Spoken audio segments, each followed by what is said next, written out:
आपण मैंने पकोड़ा तो बहुत जगार खाई किंतु मु आज आपण मानक एमती गोटे जगह को लेकिन जी आपण मैंने थरे खाइबे सबुदिन खाया आसबे।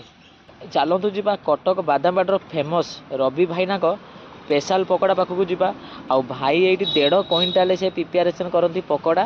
चलतु जी पकोड़ा ट्राए करवा। फास्टफुड स्टल आसु आसु गहलीटा देखा माने आसु आसु एबे आसिले पकोड़ा पकेले लोक गहलीटा देखा तो से भाई पकोड़ा बहुत टेस्ट अच्छी से आज्ञा और माने हाफ प्लेट केते पीस रोज हाफ रे 5 पीस रोचे आज्ञा पीस देखो पीस बहुत बड़ा बड़ा साइज बहुत बड़ा बड़ा साइज ना आज्ञा मु कराट कलजा मगैଥିଲି कराट कलजा पकोड़ा आज्ञा चर्बी भी दउछ जहा मागी चॉइस जहा मागु आपण से भाई दउछन ना आज्ञा आज्ञा आ जो आपण जानते कोन होतो तापर निया मोले देह मोट सब सिली जाउची हाथ मोट सब पक्का जाउची ब्लस ग्राम रो बहुत परिश्रम करछन ना परिश्रम भाई बहुत होला भाई मत खुशी लगे परिश्रम कर मुझे लोक देखिए मतलब बहुत खुशी लगे मो परिश्रम कुआडे जाऊँ जापर मो पाखे जी लोक 10 लोक खाऊँ बहुत खुशी हो जाऊँ मतलब खुशी पैसा पे ना आज्ञा मो पैसा पे कस्टमर जी आस बहुत सम्मान भल देकर जाऊँ कस्टमर खुशी हो गले आप खुशी आज्ञा कस्टमर खुशी। हेलो नमस्कार जय जगन्नाथ केमती अच्छा आशा करुच्ची आपण मैंने बहुत भल थे मुझे बहुत भलरे अच्छी। फाइनाली मुझे आसी पहुँचली कटक बादामबाड़ फेमस रवि भाईना चिकेन पकोड़ा स्टल आसी पहुँची गली। आउ सबुठ भल कथा भाई स्टल माने 1.5 क्विंटाल से चिकेन पकोड़ा प्रिपेरेसन करती आपण मैंने कराट भी पकोड़ा भाई करती चर्बी पकोड़ा भी करती। आउ चलतु जीवा भाईना सहित किसी कथा आउ खाइबार टेस्ट केमती कौन हो वीडियो माध्यम सब किसी कहि सबकि देखी आपण मो भिडियोटा पूरा शेष जाए निहाती देखूँ। चलतु भिडियोटा को स्टार्ट करवा।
आपण मैंने देखिपे माने रवि भाई माने फास्टफुड स्टल आसु आसु गहलीटा देखा माने आसु आसु एबे आसिले पकोड़ा पकेले लोक गहलीटा देखा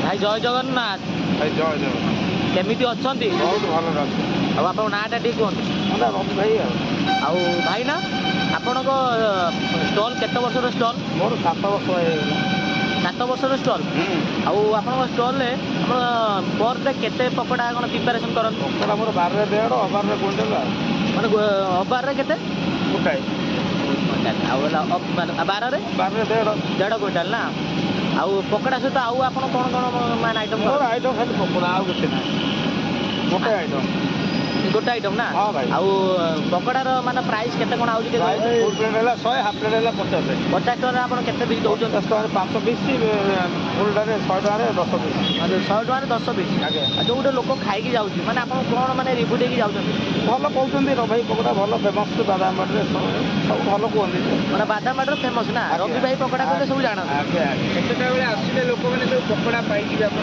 भाई 4 टा रो 10:30 रात पर्यंत मोर दुकान खोला जे सब आसी ଆପଣଙ୍କ ଷ୍ଟଲରେ ମାନେ ଭାଇ ବେପାର ତ ପରିଶ୍ରମ ରାତି ଦିନ 4ଟାରୁ ରାତି 11ଟା ପର୍ଯ୍ୟନ୍ତ ଠିଆ ହେଲାରୁ ଗୋଡ଼ ଆପଣ ଜାଣିଥିବେ କ'ଣ ହେଉଥିବ। ତାପରେ ନିଆଁ ମୂଳେ ଦେହ ମୁଣ୍ଡ ସବୁ ସିଝି ଯାଉଛି, ହାତ ଗୋଡ଼ ସବୁ ଫଟକା ହେଇଯାଉଛି, ଗ୍ଲୋଭ୍ସ ପିନ୍ଧିକି ଆମେ ରହୁଛୁ। ବହୁତ ପରିଶ୍ରମ କରୁଛନ୍ତି ନା? ପରିଶ୍ରମ ଭାଇ ବହୁତ ହେଲା। ପରିଶ୍ରମ ହିସାବରେ ଆପଣଙ୍କୁ କିଛି ମିଳୁଛି ଭାଇ ମୋତେ ଖୁସି ଲାଗୁଛି। ପରିଶ୍ରମ କରୁଛି, ମୁଁ ଏତେ ଲୋକ ଦେଖିକି ମୋତେ ବହୁତ ଖୁସି ଲାଗୁଛି। ମୋ ପରିଶ୍ରମ କୁଆଡ଼େ ଯାଉଛି ମୁଁ ଜାଣିପାରୁନି। ମୋ ପାଖରେ ଯେତିକି ଲୋକ 100 ଲୋକ ଖାଉଛନ୍ତି, ବହୁତ ଖୁସି ହେଇକି ଯାଉଛି, ମୋର ସେତିକି ଖୁସି। ପଇସା ପାଇବା ପାଇଁ ନାହିଁ। ଆଜ୍ଞା, ମୁଁ ପଇସା ପାଇନି, ମୋ କଷ୍ଟମର ଯେତିକି ଆସୁଛି ମୁଁ ବହୁତ ସମ୍ମାନ ଭଲ ଦେଇକି ଯାଉଛି। ମୋତେ କଷ୍ଟମର ଖୁସି ହେଇଗଲେ ଆପଣ ଖୁସି? ଆଜ୍ଞା, କଷ୍ଟମର ଖୁସି ହେଇକି ମାନେ ପରିଶ୍ରମ ମୋର ଦୁଃଖ ଦୂର ହେଇଯାଉଛି। ଯାହା ପରିଶ୍ରମ କରୁଛି କଷ୍ଟମର ହସିକି ପଳେଇଲେ ମୋତେ ବହୁତ ମାନେ କଷ୍ଟମର ହସି ଦେଲାନ୍ତି ଆପଣ ଦୁଃଖ ଦୂର ହେଉଛି? ଆଜ୍ଞା ଆଜ୍ଞା। ଆଉ ଜୀବନରେ କିଛି ଜୀବନରେ ପରିଶ୍ରମ କେତେ କରିଛନ୍ତି? ପରିଶ୍ରମ ଆଜ୍ଞା ତ ବହୁତ କରୁଛି। ମୁଁ ବସଷ୍ଟାଣ୍ଡ ସୁପରଭାଇଜର ଥିଲି, ସେଇଟା ଉଠିଗଲାଠୁ ମୁଁ ଏଇ ଲାଇନ୍ରେ ବସିଲି। ସୁପରଭାଇଜର ଥିଲେ କୋଉଟାରେ? ମୁଁ ବସଷ୍ଟାଣ୍ଡ ମାଷ୍ଟରକାନି ଷ୍ଟାଣ୍ଡରେ ସୁପରଭାଇଜର ଥିଲି। ଓହୋ। ସେଇ ଚାକିରି ମୋର ପଳେଇଲା ପରେ ପଳାଶ ଭାଇ ଯିଏ ମୋ ଗୁରୁ, ତାଙ୍କ ସାଙ୍ଗରେ ବସିକିରି ସବୁ କାମ ଶିଖିଲି। ତାପରେ ସେ ଏକ୍ସପାୟାର କରିଗଲେ। ଆଜ୍ଞା, ତାଙ୍କର ମୁଁ ଶିଖିକି ମାର୍କେଟରେ ତାଙ୍କରି ଆଶୀର୍ବାଦ ଅଛି। ଆଜ୍ଞା, ତାଙ୍କ ବିଶ୍ୱାସ ମୁଁ ଏବେ ଚାଲିଛି। ସିରି ବାଦାମରେ ଏମିତି ସେ ପୋଗୁଡ଼ା ଚଲେଇଥିଲେ। ଆଜ୍ଞା, ହଁ, ଆଜ୍ଞା ଏଇଟା ମୁଁ ନିଜ ଗୋଟେ ଠିଆ ହେଇଛି। ମୋ ପାଖରେ ବହୁତ ଲୋକ ଆସୁଛନ୍ତି, ମୋତେ ଖୁସି ଲାଗୁଛି। ଯୋଉଠୁ ଭାଇ ଭଉଣୀ ସମସ୍ତେ ବାପା ବହୁତ ମାନେ ଭଦ୍ର ଲୋକ ସବୁ ଆସୁଛନ୍ତି, ବହୁତ ସମ୍ମାନ ଦେଉଛନ୍ତି, ଭଲ ସବୁ କରି ମୋତେ ଏଠି ବହୁତ ଖୁସି ଲାଗୁଛି। ଏମିତି ଭାଇ ସେମାନେ ଖୁସିରେ ଖାଇକି ଯାଆନ୍ତୁ, ଏଇ ଖୁସିଟା ଥାଉ ସବୁଦିନ ପାଇଁ। ଭାଇ ଏତିକି ମୋତେ ଖୁସି। ଆଜ୍ଞା, ଲୋକ ଖାଇକି ଯାଉଛନ୍ତି, ବହୁତ ଖୁସି ଲାଗୁଛି। ପରିଶ୍ରମ ମୋତେ ଜଣା ପଡ଼ୁନାହିଁ। ମାନେ ଲୋକ ଖାଇକି ଗଲା ତ ପରିଶ୍ରମ ବି ଜଣା ପଡେ? ପରିଶ୍ରମ ମୋତେ ଜଣା ପଡ଼ୁନି, ଲୋକ ଦେଖିଲେ ମୋତେ ବହୁତ ଖୁସି ଲାଗୁଛି। ଆଉ କ'ଣ ଆଗକୁ କ'ଣ ମାନେ ଏଇ ବେପାର କ'ଣ ଚାଲିଥିବ ନା କ'ଣ? ଆଗକୁ ବଢ଼େଇବେ, କ'ଣ ଆଇଟମ୍ ବଢ଼େଇବେ ଆଉ ନା ଏଇଟା ଚାଲିଥାଉ, ତାପରେ ଦେଖିବା ଆଇଟମ୍ ଏମିତି ତ ଉଠା ଠେଲା ଦରକାର। ଆମେ କ'ଣ କରିବା ଆଜ୍ଞା, ଗୋଟେ ଘର ଫର ମିଳିଲେ ବି ଟିକେ ଭଲ ଭାବରେ କରନ୍ତେ। ସିଷ୍ଟମ୍ ମୁଁ ହୋଟେଲ ଲାଇନ୍ ବି ଜାଣିଛି କିଛି। ହୋଟେଲ ବି ମୁଁ ସେଇ ପାର୍ଟନର ବେପାର କରୁଥିଲି, ହୋଟେଲ ବି ମୁଁ କରୁଥିଲି, ମୁଁ ହୋଟେଲ ବିଷୟରେ ବି ଜାଣିଛି। ଆପଣଙ୍କ ଗାଁରେ ଯଦି ଗୋଟେ ଭଲ ରୁମ୍ ମିଳିଗଲେ ମୁଁ ଭଲ ଭାବରେ ଇଏ କରିବି। ଚେୟାର ଟେବୁଲ ବସିକି ଲୋକ ଯଦି ଖୁସିରେ ଖାଇକି ଯିବେ, ମୋତେ ଭଲ ଲାଗିବ। ଠିଆ ହେଇକି ଖାଇ ଯାଉଛନ୍ତି, ମନ ଟିକେ ଏତିକି ହେଉଛି। ଆଜ୍ଞା, କେଉଁଠି ଭଲ ଜାଗା ମିଳିଲେ ଚେୟାର ଟେବୁଲ ବସିକି ଖାଇକି ଲୋକ ଖୁସି। ନା ଆଗକୁ ପ୍ଲାନିଂ ଅଛି? ଆଜ୍ଞା ଆଜ୍ଞା, ଏଇଟା ଠାକୁରଙ୍କ ଦୟାରେ ଯଦି ଗୋଟେ ରୁମ୍ ଫୁମ୍ ମୋତେ ମିଳିଯିବ, ଆଉ ଆଜି ଭିଡ଼ିଓ ହେଉଛି ଆପଣ କେତେ ଖୁସି? ସବୁ ଖୁସି, କଷ୍ଟମର ଖୁସି, ସମସ୍ତେ ଏଇଟା ତ ଡେଲି ଆସିକି କରିକି ଯାଉଛନ୍ତି। ଆଜ୍ଞା, ଆଡ୍ରେସ୍ ହେଲା ଆମର ପାଲା ମଣ୍ଡପ ପୁରୀ ବସଷ୍ଟାଣ୍ଡ ପାଖରେ ଡ୍ରେସ୍ ସିଷ୍ଟମ୍ ଯେଉଁଟା ଥିଲା ସେଇଟା ଉଠିଯାଇଛି। ସେଇଗୁଡ଼ା ହେଇଯାଇଛି ଆମର ରେଡ୍ ଟେପ୍।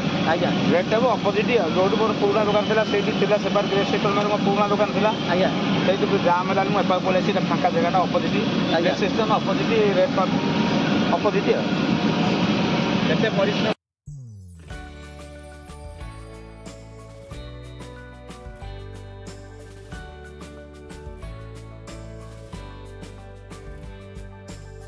ଭିଡ଼ିଓ ପୁରା ଇଏ କରୁଥିଲା। ଫୁଲ୍ ଗୋଟେ ହାଫ୍ ଗୋଟେ? ଆଜ୍ଞା,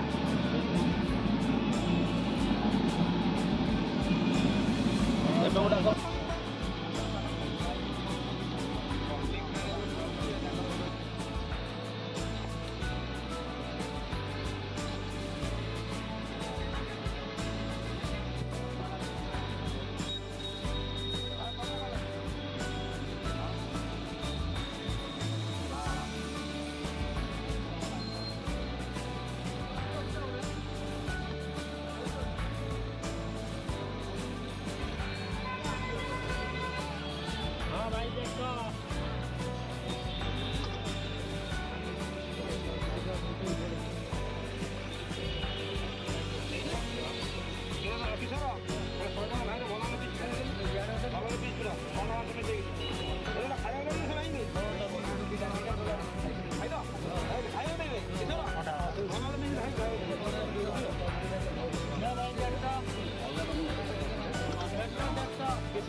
ଭାଇ ଆପଣଙ୍କ ନାଁଟା ଟିକେ କୁହନ୍ତୁ।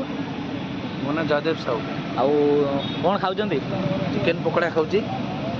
ଆଉ କେତେ ଦିନ ହେଲା ଖାଇଲେଣି? ମୁଁ ତ ଖାଇଲିଣି ରବାଇଠୁ 3-4 ବର୍ଷ ହେବ ଖାଇଲିଣି। 3-4 ବର୍ଷ ହେଲା ଖାଇଲେଣି। ଆଜ୍ଞା। ଆଉ ଖାଇବାର ଟେଷ୍ଟ ଆପଣଙ୍କୁ କେମିତି କ'ଣ ଲାଗୁଛି? ଖାଇବାରେ ବହୁତ ରବାଇଙ୍କର ବହୁତ ଟେଷ୍ଟ ବହୁତ ଭଲ ଅଛି। ଆଜ୍ଞା। ସେଥିପାଇଁ ଆମେ ଆସିକି ଖାଉଛୁ ଆଉ। ଆପଣଙ୍କ ଘରଟା କୋଉଠି? ମୋ ଘରଟା କେନ୍ଦ୍ରାପଡ଼ା ଡିଷ୍ଟ୍ରିକ୍ଟର ଅଳପୁଆ ଗ୍ରାମ। ମାନେ କେନ୍ଦ୍ରାପଡ଼ାରୁ ଆଇଛନ୍ତି? ମାନେ ଆଜ୍ଞା। କୌଣସି କାମରୁ ଆଇଛନ୍ତି ନା କ'ଣ? ନାଇଁ ମୁଁ ରବାଇ କାମରେ ଆସିଥିଲି। ଆଜ୍ଞା। କିନ୍ତୁ ଏଇ ଚିକେନ ପକୋଡ଼ାଟା ରବାଇ କତିରୁ ଖାଏ ତ ସେଥିପାଇଁ ମୁଁ ରହିଥିଲି ୱେଟ୍ କରିଥିଲି ଖାଇକି ଯିବି ବୋଲି ଆଉ। ମାନେ ଯେତେବେଳେ ଆସୁଛନ୍ତି କିନ୍ତୁ ଆଜ୍ଞା। ଭାଇଙ୍କ ପକୋଡ଼ା ଖାଆନ୍ତି। ଆଜ୍ଞା। ଭାଇଙ୍କ ପକୋଡ଼ା ମାନେ ଭୁଲି ପାରନ୍ତିନି। ନାଇଁ ଭାଇଙ୍କୁ ପୁରା ବହୁତ ଭଲ ପାଏ ତ ସେଥିପାଇଁ ଭାଇଙ୍କ ପକୋଡ଼ାଟି ବହୁତ ଟେଷ୍ଟ ଅଛି ସେଥିପାଇଁ ଆମେ। ଆଜ୍ଞା। ଆଉ ମାନେ ହାଫ୍ ପ୍ଲେଟ୍ କେତେ ପିସ୍ ରହୁଛି? ହାଫ୍ରେ 5 ପିସ୍ ରହୁଛି। ଆଜ୍ଞା। ପିସ୍ ଦେଖ ପିସ୍ ବହୁତ ବଡ଼ ବଡ଼ ସାଇଜ୍ ବହୁତ ଅଛି। ବଢ଼ିଆ ବଢ଼ିଆ ସାଇଜ୍ ନା? ଆଜ୍ଞା। ମୁଁ କରାଟ କଲଜା ମଗେଇଥିଲି। ମାନେ କରାଟ କଲଜା ପକୋଡ଼ା? ଆଜ୍ଞା। ଚର୍ବି ବି ଦେଉଛନ୍ତି ଯାହା ମାଗି ଚଏସ୍ ଯାହା ମାଗୁଛନ୍ତି ଆପଣ ସେ ଭାଇ ଦେଉଛନ୍ତି ନା? ଆଜ୍ଞା ଆଜ୍ଞା। ଆଉ ଯଦି ବି ମାର୍କ ହିସାବରେ କୁହାଯିବ 10ରୁ ଆପଣ କେତେ ମାର୍କ ଦେବେ? ମୁଁ 10ରୁ 10 ଦେବି ଭାଇ। 10ରୁ 10?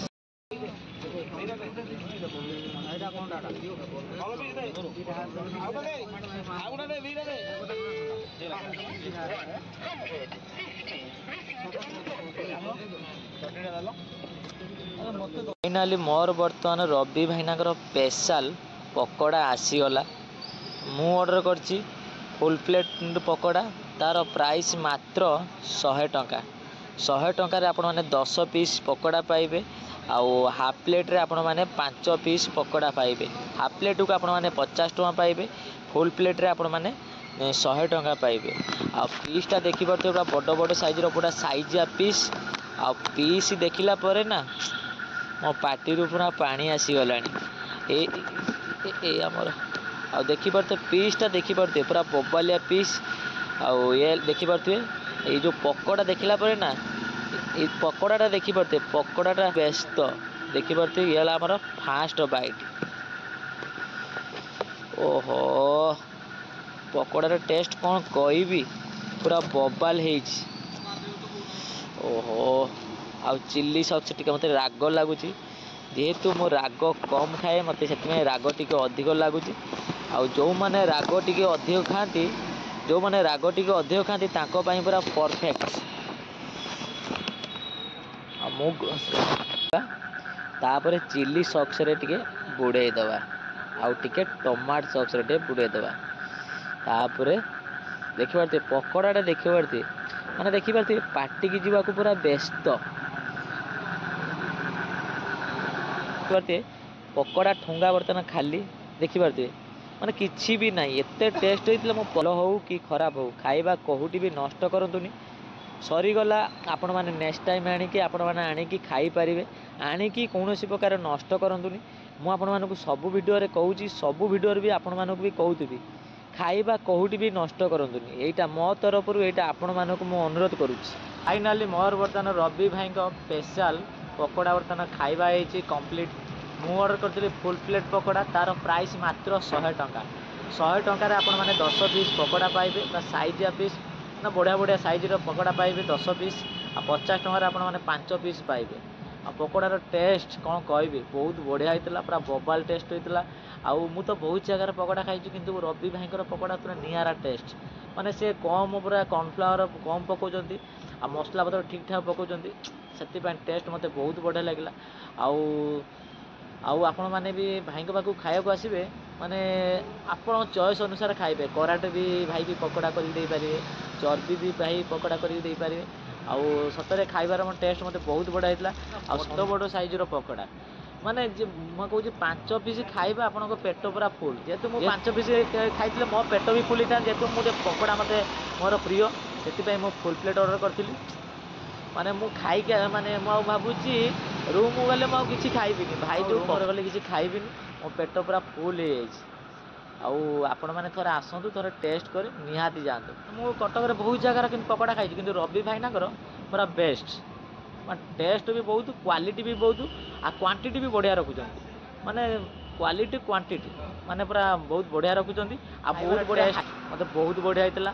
ଆଉ ମୁଁ ଯେଉଁ ଚିଲ୍ଲି ମୋତେ ଦେଇନଥିଲେ ଚିଲ୍ଲି ସକ୍ସ ମୋତେ ଟିକେ ରାଗ ଟିକେ ଅଧିକ ଜଣାପଡ଼ିଲା। ଯେହେତୁ ମୁଁ ରାଗ କମ୍ ଖାଏ ମୋତେ ରାଗ ଟିକେ ଅଧିକ ଲାଗିଲା। ଯେଉଁମାନେ ରାଗ ଅଧିକ ଖାଆନ୍ତି ତାଙ୍କ ପାଇଁ ପୁରା ପରଫେକ୍ଟ। ଭାଇ ବି ପଚାରିକି ମାନେ ଭଲ କଥା କ'ଣ ଜାଣିଛନ୍ତି, ଭାଇନାଙ୍କ ଷ୍ଟଲ୍ରେ ଖାଇବାକୁ ଆସିବେ, ଖାଇବା ପାଇଁକି ଆପଣଙ୍କୁ ଅଧଘଣ୍ଟେ ଛିଡ଼ା ହେବାକୁ ପଡ଼ିବ।